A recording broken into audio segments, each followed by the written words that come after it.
Estou recebendo o professor Bruno Kelly, que é da Escola Nacional de Seguros. A gente vai falar sobre seguro rural. Bom dia, obrigado pela presença, Bruno. Bom dia, Otávio. Prazer é meu. Bom, seguro também entra na pauta do caminhão aí, né? Sem dúvida, sem dúvida, né? Entra no custo aí do transporte.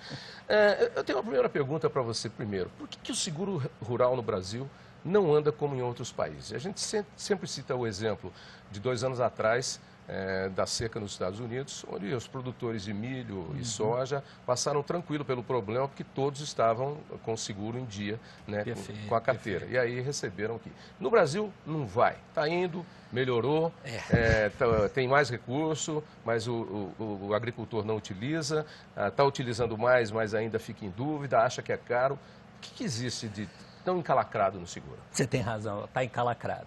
Na verdade, vem melhorando. Né? Agora, para te responder, na verdade, não existe uma resposta objetiva. Existem uma conjunção de fatores que levam a gente a essa situação. Né? A primeira grande situação que realmente traz a gente a essa situação é o fato da gente ter começado muito tarde com a questão do programa de subvenção ao prêmio do seguro rural. Né? Se a gente for pegar hoje no mundo inteiro, todos os modelos de sucesso de seguro agrícola, falando especificamente da questão da agricultura, no mundo inteiro, obrigatoriamente passam pela participação do governo. O governo paga um pedaço do prêmio. Por que o governo paga um pedaço do prêmio? Por que o governo precisa pagar um pedaço do prêmio? Porque, naturalmente, o risco climático vem aumentando no mundo inteiro. Isso não é segredo para ninguém. A gente tem uma série de dados estatísticos que comprovam isso. E seguro não tem muito segredo. Seguro, se o risco é alto, naturalmente o custo da proteção acaba subindo também. Então, se a gente tem uma situação de um risco elevado e o prêmio acaba sendo alto por isso, né, e quando a gente fala em prêmio, é o preço do seguro, a participação do governo se torna mais do que desejável, se torna necessária. Acontece assim nos Estados Unidos, na Europa, principalmente Espanha, na China, que são hoje os 3 grandes, maiores mercados de seguro agrícola no mundo. Né? Agora, o risco existe para o agricultor chinês, para o americano, para o brasileiro.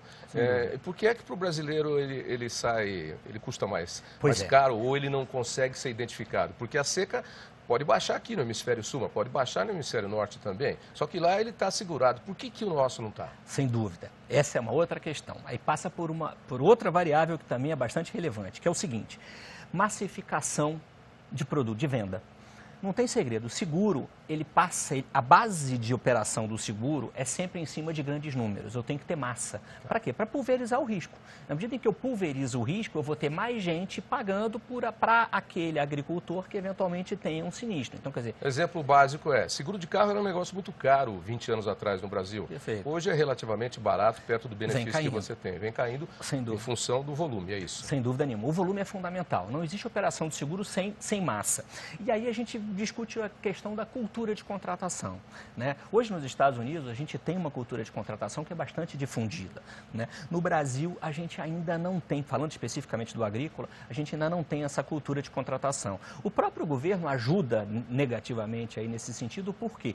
Porque hoje a gente tem um programa do governo que não é seguro, mas concorre com o seguro, que é o Proagro, né? Que ele tende a ser mais barato do que o seguro porque ele cobre menos. Mas então, qual a diferença entre o Proagro e o seguro? Sim, vamos lá. Primeira grande diferença é que o Proagro é um programa do governo, não é seguro, ou seja, não tem emissão de apólice.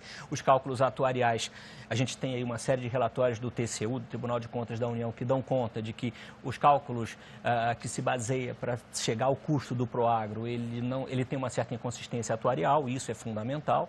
Né? O resultado do Proagro, se a gente for pegar o resultado dos últimos anos, e o que...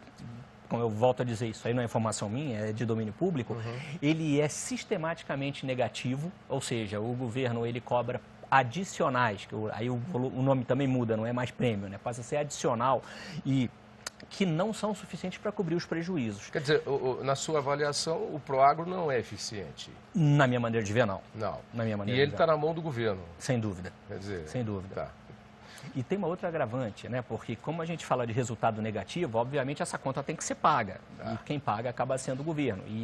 Mas o governo, para pagar essa conta, tem que tirar dinheiro de algum lugar. Sem dúvida nenhuma. Além, você tem que fazer reajuste, realocação de verbas de orçamento, porque, afinal de contas, você tem que mexer no orçamento público.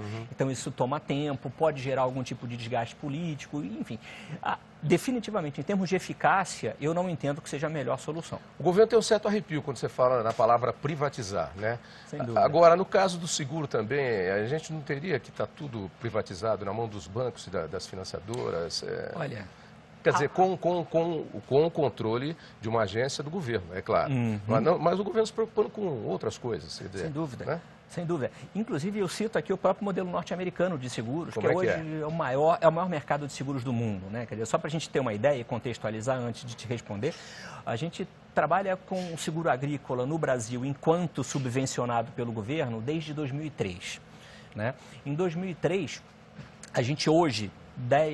11 anos após o início da subvenção, a gente fechou o ano passado com aproximadamente 70 mil apólices emitidas. 70 mil apólices emitidas representa quanto do... É muito pouco. Se a gente for comparar com o próprio Proagro, não chega a 10% do volume emitido em Proagro. Né? E com o mercado americano, só como comparação, quando iniciou-se a subvenção ao prêmio do seguro lá nos Estados Unidos, que no Brasil começou em 2003, nos Estados Unidos começou na década de 80. Se a gente for comparar os dois números de start e de início, no Brasil hoje, 15 anos depois, 11 anos depois, a gente tem 70 mil apólices. O mercado americano iniciou lá na década de 80 com 260 mil apólices emitidas. Então, quer dizer, só para a gente ter mais ou menos uma comparação. Com 3 vezes o que nós começamos. Hoje eles têm aproximadamente 2 milhões de apólices emitidas. E como é que funciona lá? O que é diferente do nosso? Na verdade, o modelo é muito parecido, tá vendo? Não tem muita diferença. O que tem de diferente é, primeiro, a questão da cultura de contratação, e o clima nos Estados Unidos também não é um clima mais favorável do que o nosso, é bom a gente deixar isso muito claro. Mas a análise de risco é mais precisa. Sem dúvida nenhuma. Então já baixou o preço da apólice. Ajuda um pouquinho. Ou não, né? Depende. Se for uma previsão de tempo ruim, não. Sem dúvida nenhuma. Mas a grande questão, ela passa pela questão da pulverização, primeiro, participação do governo, né? E nesse sentido, a gente até tem um governo brasileiro que, curiosamente, até subvenciona percentualmente até mais do que o governo americano. E os governos estaduais também, alguns, São Paulo, por exemplo. Exatamente, São Paulo tem, a gente já tem experiência em alguns outros estados também. São poucos, é verdade, porque a situação dos estados também não é tão confortável assim em relação à verba pública, sem dúvida nenhuma. Mas essa questão, eu acho que passa principalmente pela questão da cultura. E aí você tem, nesse meio do caminho, você tem também a situação do governo competindo com o próprio seguro, né? Através Exatamente. Eu particularmente defendo o que acontece nos Estados Unidos. Eu acho que a gente poderia ter perfeitamente um modelo mais parecido com o que acontece lá. Hoje, a gente tem aí, segundo dados, o governo hoje, aí, por conta de dívidas, de gastos adicionais com relação ao Proagro, a gente, aproximadamente, o governo gasta adicionalmente aproximadamente mais R$1 bilhão por ano para pagar essa conta do Proagro que é mal precificada. É mais uma conta que está no bolso do governo, que não pode ser uma verba que não pode ser usada para outras coisas. Sem dúvida coisas. Nenhuma. Poxa, então, será que de repente não era mais interessante o governo deixar isso para a iniciativa privada, fazer essa precificação e usar essa diferença que o governo hoje já gasta, de repente, como uma forma de melhorar a própria subvenção ao prêmio? Então, são algumas sugestões que, na verdade, a gente vê e são aí no mercado americano funciona dessa forma, na verdade. A iniciativa privada, ela está sempre com o olho mais focado na planilha de custos, porque sem dúvida. O prato de arroz e feijão do dia seguinte, de quem está com o negócio, depende do negócio andar bem, né? É verdade. A iniciativa privada dificilmente vai deixar extrapolar ou vazar algum. Está mais de olho na gordura, né? É verdade. E consegue adensar melhor as coisas. Você tem um pulso mais firme na condução das despesas. O negócio é seu, né? Exatamente. E se não sair dinheiro dali, não vai sair de nenhum outro lugar. Sem dúvida nenhuma. O que é que dá para... Quais as coberturas do seguro rural no Brasil? Hoje a gente tem basicamente 3 tipos de cobertura para o seguro agrícola no Brasil, né? O seguro de granizo, né, que cobre única e exclusivamente as situações de queda de pedra, né, de chuva de pedra. E a gente tem o seguro de produção e o seguro de rendimento, ou seguro de preço, né? Rendimento e preço são sinônimos. O seguro de produção, ele cobre a perda física da produção do agricultor. Ele não leva em consideração o valor que ele vai alcançar vendendo o que ele efetivamente colher. Ele só olha o quanto ele esperava colher e quanto ele efetivamente colheu. Essa diferença física em sacas por hectare, por exemplo, é o valor a ser indenizado pela companhia de seguros. Logicamente, se tem valores de franquia a serem descontados, essas questões, níveis de cobertura, isso tudo.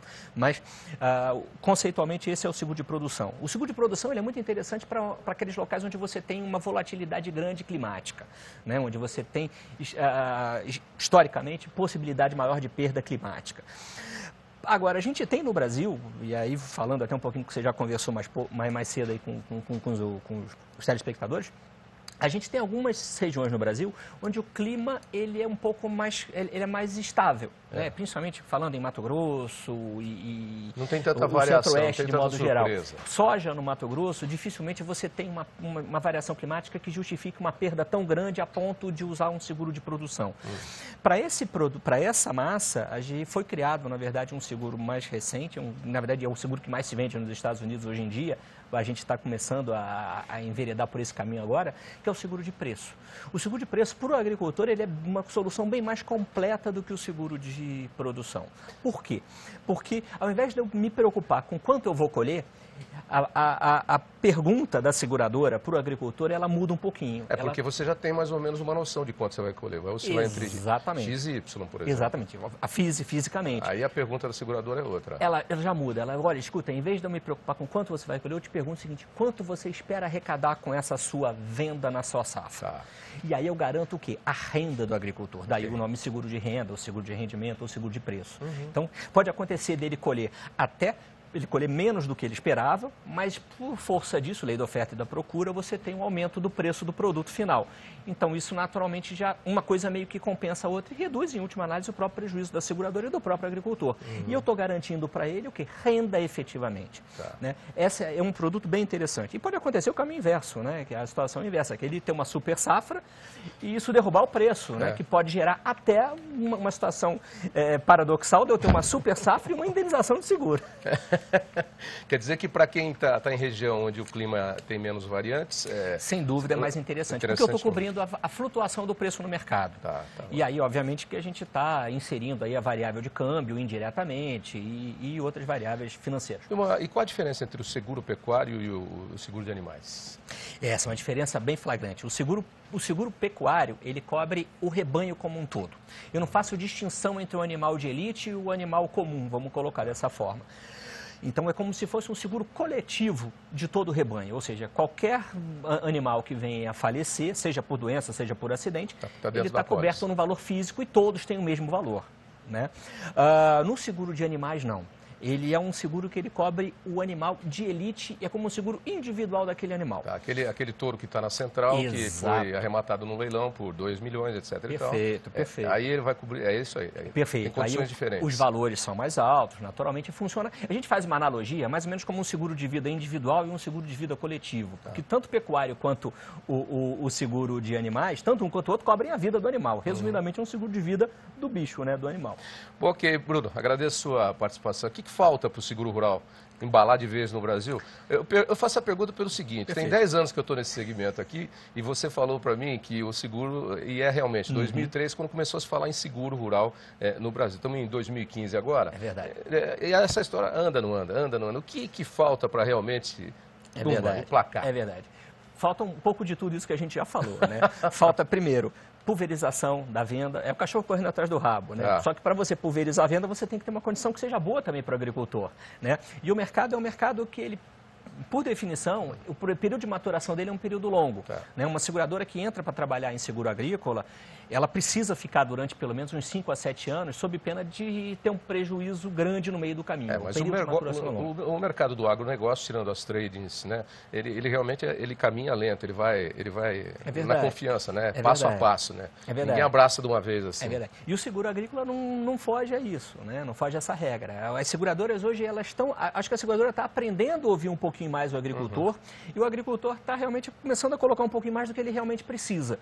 E o interesse das duas partes eu tenho certeza que existe. O que falta é, primeiro, participação do governo, efetivamente, não com relação à subvenção, a gente teve alguns problemas em relação à subvenção aí nos últimos anos, e está vivendo hoje uma dificuldade de subvenção, aí, de falta de verba, aí, já se prevê para esse ano também, isso obviamente que é um gargalo na operação.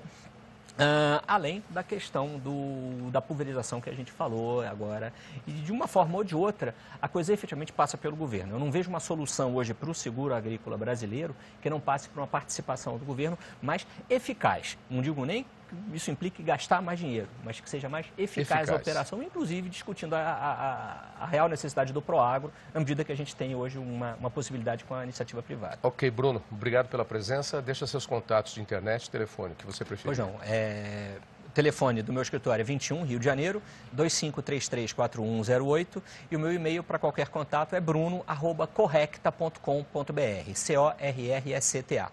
Ok, Bruno Kelly, muito obrigado pela presença aqui. O Bruno que também é professor da Escola Nacional de Seguros. Perfeito.